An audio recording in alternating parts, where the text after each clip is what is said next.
everybody. This is the third episode of Chain Reaction. I'm Daniella Goodwin, And I'm Dave Stubberfield. and this week we wanted to talk about the real cost of chaos and ultimately why scaling breaks so many businesses. So, you know, I think it's a good topic, Dave. We covered sort of the tech side, did a bit of intro, obviously, in our first one. Um, and this really is poignant in both your work and my work and today, right? So I Yeah, think scaling, it isn't just about the revenue and the headcount. It's about resilience, readiness, like repeatability. So I think we should talk about, how fast growth exposes sort of broken systems, the culture cracks, um, and ultimately weak tech stacks as well, right? So yeah, I think it's a good topic for us to have a chat about. yeah, I totally agree. And I think a lot of people associate growth and scaling with revenue and headcount. And yes, that is an element of it, but it's not the be all and end all. It's having the resilience in place, being ready to scale and grow, Yeah, being able to repeat everything that you do. And like you say, the tools and systems, tech stack being in place as well, vitally important. And they expose certain things that just aren't right. yeah, And papering over the cracks at the very beginning leads to massive problems later down the line. So, yeah, I think this is a real topic that a lot of people resonate with. yeah.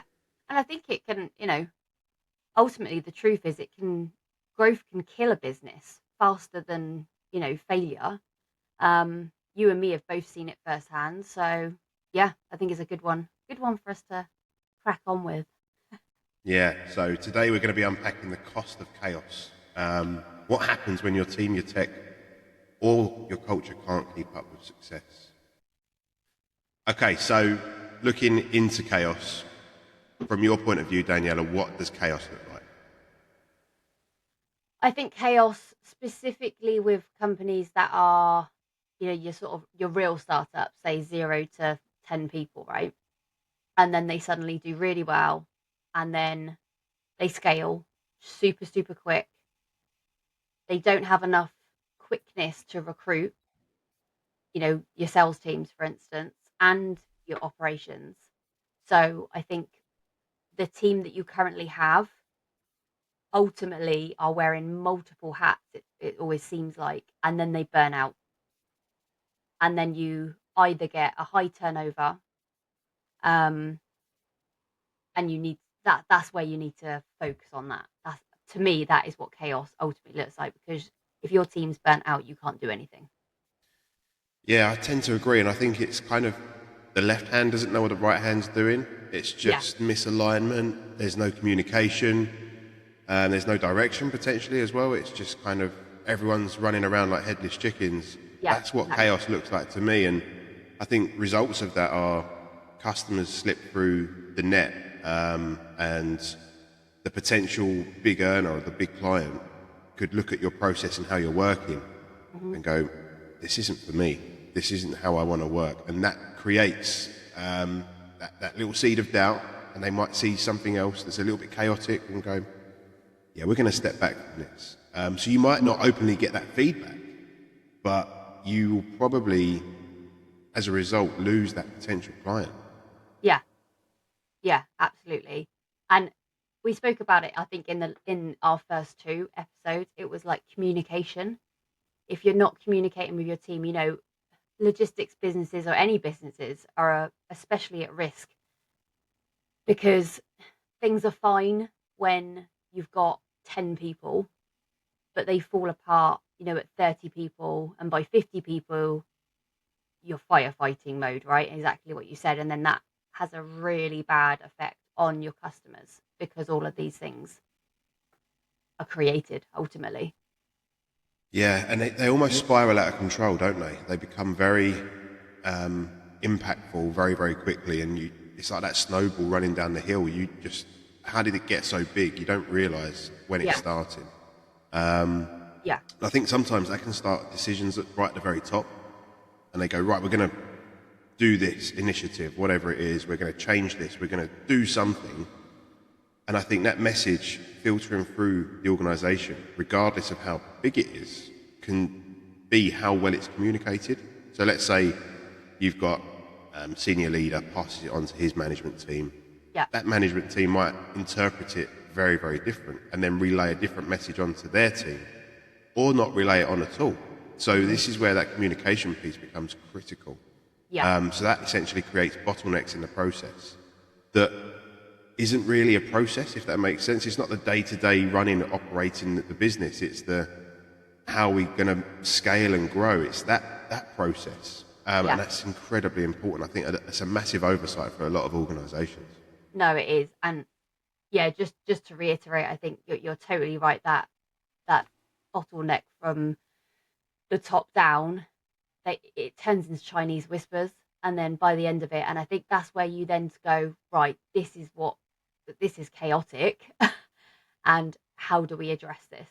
And it's about still, you started that company with 10 people, it's working really well. You obviously had a vision and you worked backwards. Like, do the same again. Don't leave. This is where the cracks start to appear. Address them, like every single milestone you're doing. Do you know what I mean? You should have a vision from when you're 10 people, when you're 30 people, when you're 50 people, when you're 1,000 people, right? You should go back to the drawing board and always have a plan. Yeah. And I guess from my point of view, this applies to every industry. But from 100%. your perspective, Daniela, that logistics industry, are they more at risk than anyone else?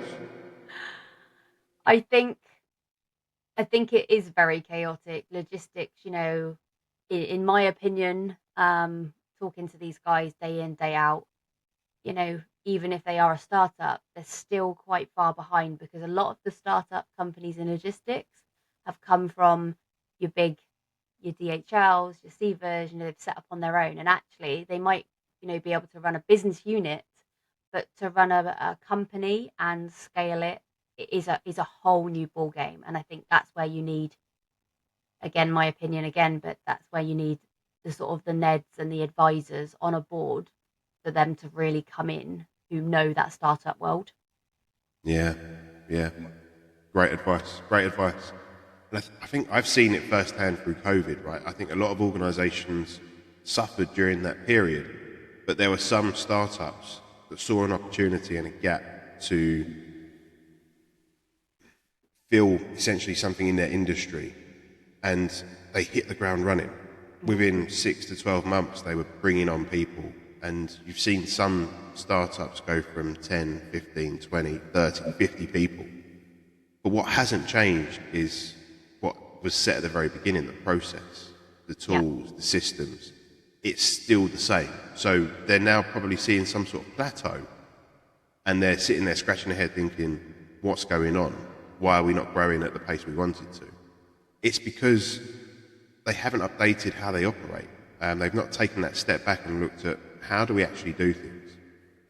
It could be that warehouses run on spreadsheets. The CRM was just, let's just get that in place, that will do for now. And they haven't looked at that and changed it. They haven't potentially added any automation, and it's essentially burnt them later down the line, isn't it? Yeah. And it's really, really frustrating because, like you said, they're winning the customers, they're winning the business, but if you're not changing, if you have this tech's not scalable and your processes aren't scalable, you can't deliver, and then you become that's panic stations, because that customer means everything to you. That's your bottom line. And I think also, I think a lot of people, if the tech's not working, right? I've seen it firsthand where the tech isn't working. They'll just be like, "Oh, we'll just go back to spreadsheets then," and you're like, "Oh, good God, no!" Yeah. And that's so true, because it's the onboarding process. You can bring in the tech, right, like we were saying in the last episode, but it's how do you get people to buy into that and the training to get them to use it and move potentially from one system to another, or move from a spreadsheet to a piece of tech. It needs to be that the tech is the no-brainer to use there, rather than making it more difficult to use. So, yeah, and I think, again, from my perspective, getting people in the organization to buy into that vision and that direction of where we're going. This is the tech we're using because of XYZ reason. Hmm. These are the processes we're going to follow. They have an impact on the customer experience long term. So if you don't paper over the cracks, if you do things right, you probably won't find customers potentially slipping through the net because they can see that, okay, yeah, I'm getting a response every couple of hours to my inquiry. They can see it's consistent. Yeah. And it gives them more trust in the organisation. So, yeah, it's interesting that people do revert back to spreadsheets from time to time when the tech doesn't work for them. Yeah. And when that happens, you can really see a difference. Like we spoke about the burnout side, but it's going to affect, your turnover, your bottom line, like I said. But also from I'm big on women in diversity and inclusion, right? And culture is everything. And if you start going backwards and, not having the right processes, not having the right tech, hindering your sales, your operations, your whole business, that is chaos culture, right? Yeah, yeah, it's so true. And I think it's not until the chaos starts to happen that the real opportunities are noticeable, which Yeah, is a real shame because we can see the opportunities before the chaos. And it's helping organizations to understand that if you make a change now, you hopefully won't see the chaos. That will exactly. avoid that. Yeah. But it's not always the case, is it? It's something's generally on fire or there's a problem that needs to be resolved before we get brought into the fold. Yeah. Yeah. Yeah. Something's normally happened, and then they're like, "Oh God, what do I do? Ring David Yeah. Diella." Absolutely, yeah. Bring us in. Yeah. So I think we've spoken about kind of the three S's that we would tackle. Love these. Yeah. So systems is number one. Where do you start with systems, Daniela? You've got to have the right systems in place. Your tools and the workflows need to be built to scale with you. So automation, I know we've brought that up before, but make sure that it's repeatable. Make sure that you've got the right systems in that can automate the right processes that you want. And the repeatability of that will save you, so much time and money. It's ridiculous. And it won't take people's jobs away. I want to massively say this. This is a big thing. I've seen it all over LinkedIn and everywhere at the moment. And I think automating, your really mundane processes, stuff that really can, save your operators hours and hours and hours a week. Make sure that it's repeatable. Um, and I think that's just, don't over automate as well. I would say don't over automate the broken, right? So yeah, that's where I am with systems. Just make sure you've got Yeah, the right ones that you can scale with, and you're automating all the right things. If you're automating the wrong things, I totally agree. I think if you've got the right systems in place from day one, or let's say the baseline, if we're going to change that today, are they going to be the right systems for 5, 10 years time? Don't look at it short term and go, that'll do for now, and then we'll change again because that change has a massive cost associated to it. yeah, you And the need that automation robust. piece, absolutely. The automation piece you mentioned, Daniela, as well, is if we can get people doing proper value add tasks to either the process or the customer, that's going to add so much more impact and value end to end Yeah. when you take out those repeatable and mundane tasks. So, yeah. The second S is structure. So do you want to talk to us about that? Yeah. So structure, I would say that's a biggie because everyone has to have clear roles in what they're doing, right? Um, Everyone needs to understand, is decision making fast? Is it distributed correctly? You want to make sure that everyone knows exactly what they're doing each day, each week, each month, each quarter. Do you know what I mean? And if you don't do that and you don't have a plan, it will fail. And it comes back to the organogram of the business. You know, who do I report to? Who do I dotted line report to? If I have a problem, who do I go to? I think structure, if you don't know your job role, go and ask. um, and you also need to know everybody else's job roles, right? So that when you do have a problem, you can go and talk to them and not have to worry about it. So Yeah, empower your people. You need that structure to empower people. Yeah, and just get it right. The founders yeah, need to get it right, and whoever it is that, what's the word? It drops down, right? It drops down from the yeah. top. Yeah, I think it's that kind of historic hierarchical organisation that people go, that's how we need to set ourselves up and what we need to do. I think it's taking a step back and looking at what's right for your organisation. And you mentioned the word empowerment there, and I totally agree with that. I see a lot of organisations that go, right, everyone, you're empowered now, off you go. And it doesn't work like that. It takes time to implement that, and it's not something that happens overnight. No. And I think that end-to-end structure from an organisation point of view is just as important as the tech structure. Yeah. So if we've got a process at the very start of the process that begins with this piece of tech, does that talk to the next piece of tech? Have we got integrations in place that make it a very, very seamless program? Yeah. I think at that point, when you've got everything aligned end to end, life becomes much simpler. But a lot of Mhm. people will look at it in silos and go, right, that's the right tech for that part of the process. Brilliant, we can automate that, fantastic. But there's no integrations available. So No. once we finish with that bit of system or software, we've got to take that out on an Excel spreadsheet, we've got to reformat it and then put it into the next one. And it just Yeah. creates rework and problems. And that's when people start to switch off. So that structure applies to both tech and people, doesn't it? Yeah. Absolutely. Yeah. And the last S we have is strategy. And I think for me, I've said it, it's are you going in the right direction? What's the vision? Where are you going? But more importantly, does the team understand why we're doing this?